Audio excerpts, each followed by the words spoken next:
ఒక పెద్ద క్రాక్ వచ్చిందనమాట. ఇక్కడ నుంచి స్టార్ట్ అయితే ఇగో ఇక్కడ నుంచి ఇగో మళ్ళీ ఇక్కడ ఇట్లా అని చెప్పేసి వీడి దాకా వచ్చింది క్రాక్. కొట్లాడుతూ రే ఇగో చూడ్డానికి ఈ విధంగా అవుతుంది, బట్ ఇది ఎందుకో నాకు కొంచెం లైట్గా ఉబ్బినట్టు అనిపిస్తుంది. బ్యాటరీ స్ప్లెండర్లో ఉన్న ఫీలే వేరు. 65 ఇస్తుంది మైలేజ్. ఈ గోప్రో ఉంది కదా, సో దీనికి ఒక బ్యాటరీ ఉంటుంది లోపల. ఇగో చూడ్డానికి ఈ విధంగా అవుతుంది, బట్ ఇది ఎందుకో నాకు కొంచెం లైట్గా ఉబ్బినట్టు అనిపిస్తుంది బ్యాటరీ. సో ఇది ఎందుకు ఇట్లా అవుతుంది అని అంటే మేబీ ఎక్కువ ఛార్జ్ చేయడం వల్ల అవుతుండొచ్చు, అండ్ కొన్నిసార్లు బ్యాటరీ ఇష్యూ ఉంటే కూడా ఇట్లా లావ్ అవుతుంది అనమాట. సో ప్రజెంట్ అయితే నా దగ్గర ఎక్స్ట్రా బ్యాటరీ ఏం లేదు, సో ఎక్స్ట్రా బ్యాటరీ అయితే కావాలి. సో ఎందుకంటే మేబీ ఒక వీక్ తర్వాత మనం రైడ్ అనేది స్టార్ట్ చేస్తాం, వీక్ ఆర్ 10 days తర్వాత. బట్ స్టిల్ ప్లాన్ అయితే నడుస్తుంది. సో దాని గురించి అని చెప్పేసి నేను ఇప్పుడు ఒక ఎక్స్ట్రా బ్యాటరీ అయితే తీసుకోవాలి.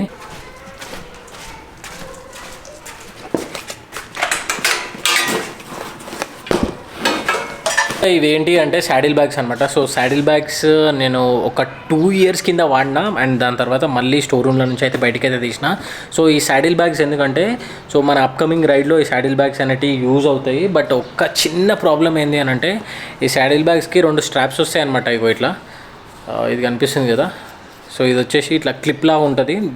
దీని నుంచి కింద ఇక్కడ మన ఫుట్ రేస్ దగ్గర ఫిక్స్ చేయడానికి ఉంటుంది అనమాట. బట్ థింగ్ ఏంటి అని అంటే ఇది ఒకటే ఉంది, ఇంకొకటి మిస్సింగ్, ఎక్కడనో కనిపించట్లేదు అది. సో ఇప్పుడు మనం ఏం చేయాలంటే ఇట్లాంటిది ఒకటి సేమ్ ఇదే షేప్లో ఒకటి కుట్టిపియాలన్నమాట. కుట్టిపియాలి, లేకపోతే తయారు చేయాలి.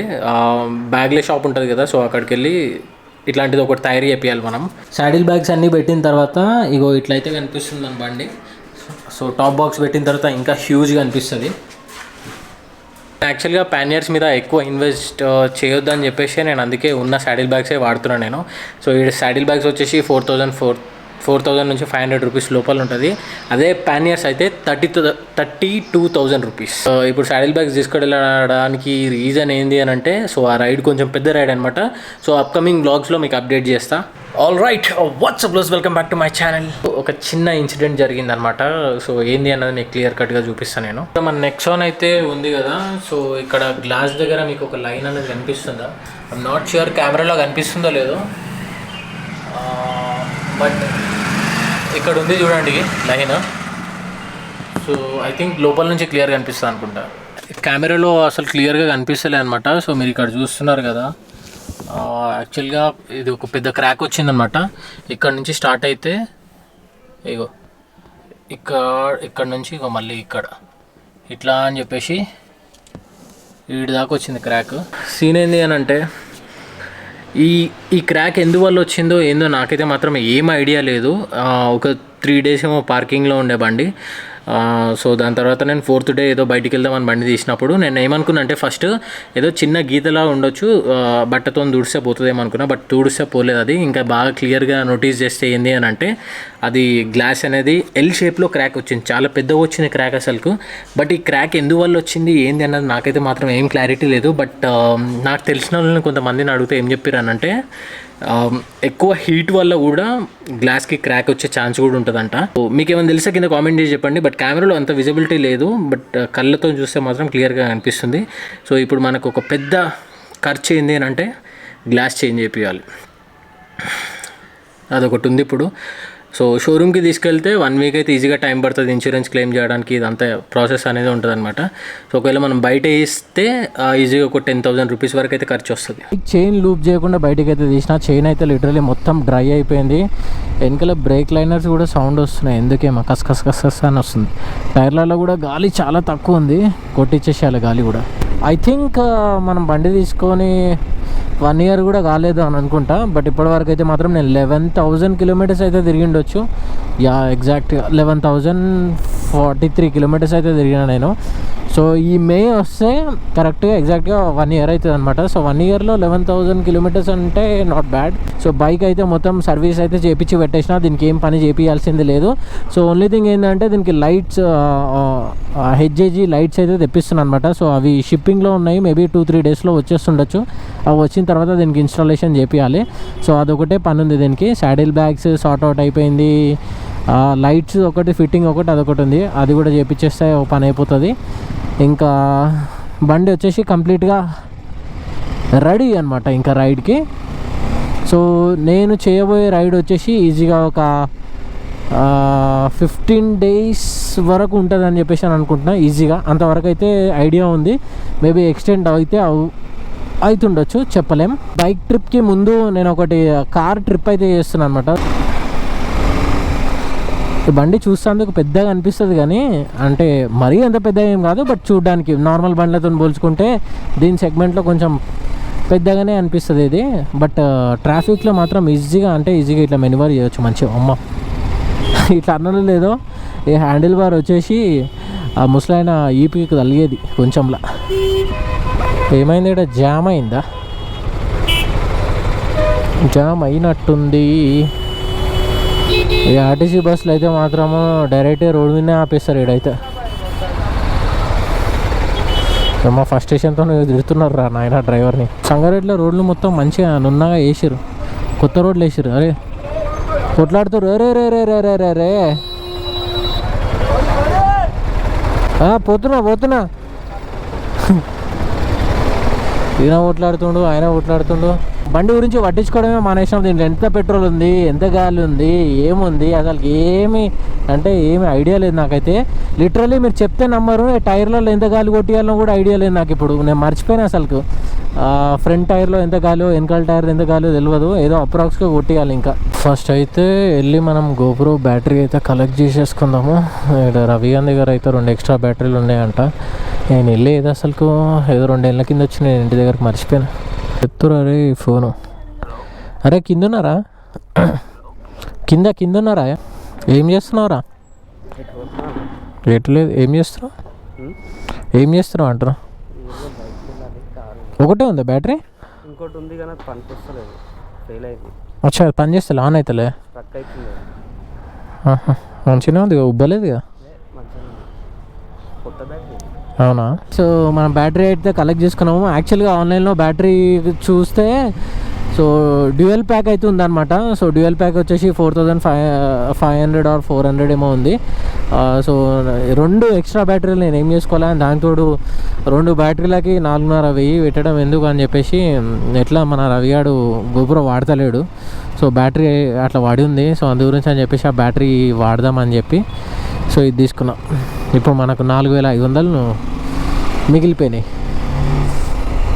సో ఎక్స్ట్రా బ్యాటరీ నేను ఇప్పటి వరకు నా రైడింగ్ కెరియర్లో నేను ఎప్పుడు ఎక్స్ట్రా బ్యాటరీ క్యారీ చేయలేదు. ఎక్స్ట్రా బ్యాటరీ యూజ్ చేసే అంత అవసరం కూడా నాకు ఎప్పుడు రాలేదు. ఈవెన్ నేను లదాఖ్లో తిరిగిన, స్పితిలో తిరిగిన, సిక్కింలో తిరిగినా కూడా నాకు ఎక్కడ ఎక్స్ట్రా బ్యాటరీ అవసరం అనేది రాలేదు. సో ఈసారి ఎందుకు తీసుకుంటున్నాను అంటే, ఎందుకో నాకు 6th sense కొడుతుంది, ఎందుకైనా మంచిది ఒక బ్యాటరీ పెట్టుకో అని చెప్పేసి. సో మనకేమైనా అట్లా అనిపించినప్పుడు పెట్టుకోవడం మంచిది అనమాట. నేను యాక్చువల్లీ ఇంకో గోప్రో కూడా పెట్టుకుందాం అనుకున్నా, చూద్దాం లాస్ట్ మినిట్లో నాకు ఒకవేళ గోప్రో కూడా అవసరం వస్తుంది అని అనుకుంటే రవిగాంధీ హీరో 9 ఉంది. సో నేను ఇప్పుడు వాడుతుంది హీరో 10 అనమాట. సో 9, 10 2 ఉన్నాయి అనుకోండి, సేఫ్ ఉండొచ్చు ఇంకా మనం. అయ్యో టైర్లలో గాలి కొట్టేద్దాం అనుకున్నా, మర్చిపోయినాను. సర్లే తర్వాత చూసుకుందాం, మనం ఇప్పుడేం పెద్ద ఇంపార్టెంట్ కాదు. నేను వచ్చే రూట్లో కొట్టిద్దాం అనుకున్నా, అది వెళ్ళిపోయిన తర్వాత గుర్తొచ్చింది నాకు.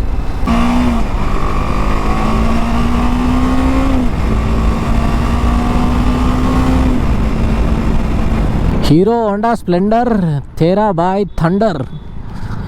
BMW మీదకి వెళ్ళి స్ప్లెండర్ మీదకి వచ్చేసినాం మనం. BMW ఆడ పెట్టేసి స్ప్లెండర్ పట్టుకొని వచ్చిన. సో ఎందుకనంటే, సో మన శాడిల్ బ్యాగ్స్కి చిన్న ఇట్లా స్ట్రాప్స్ లాంటివి ఉన్నాయి కదా, దాంట్లో ఒకటి లేదు.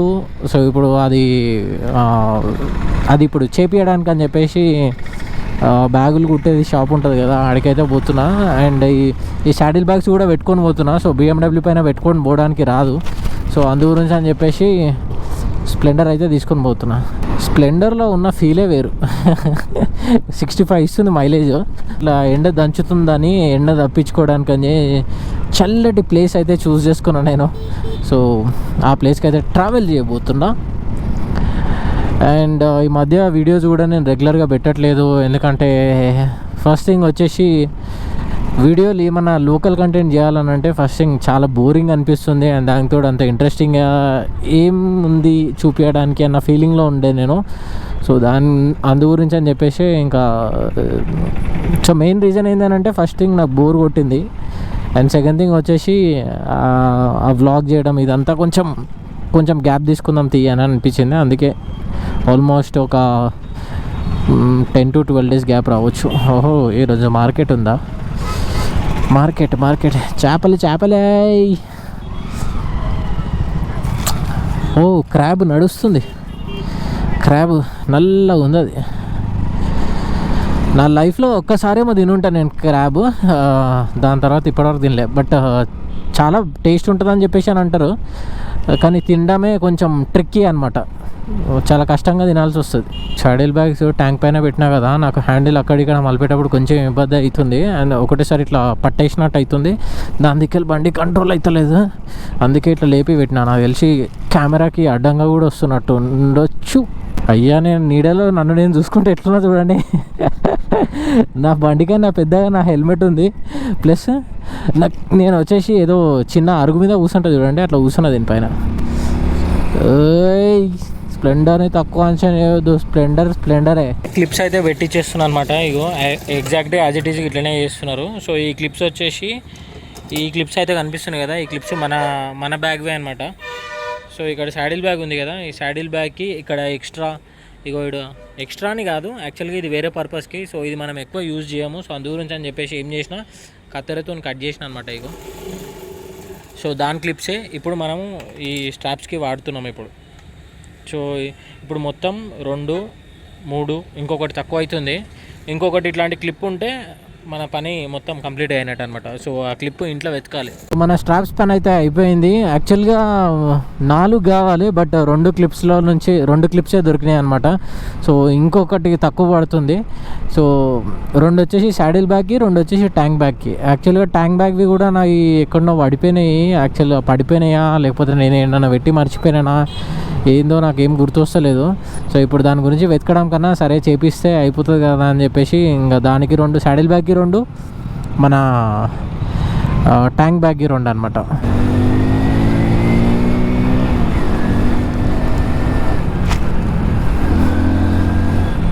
So that's all for the day guys. And ఈరోజు ఏమేమి పనులు ఉన్నాయో మొత్తం ఆ పనులన్నీ కంప్లీట్ చేసుకున్నాను నేను.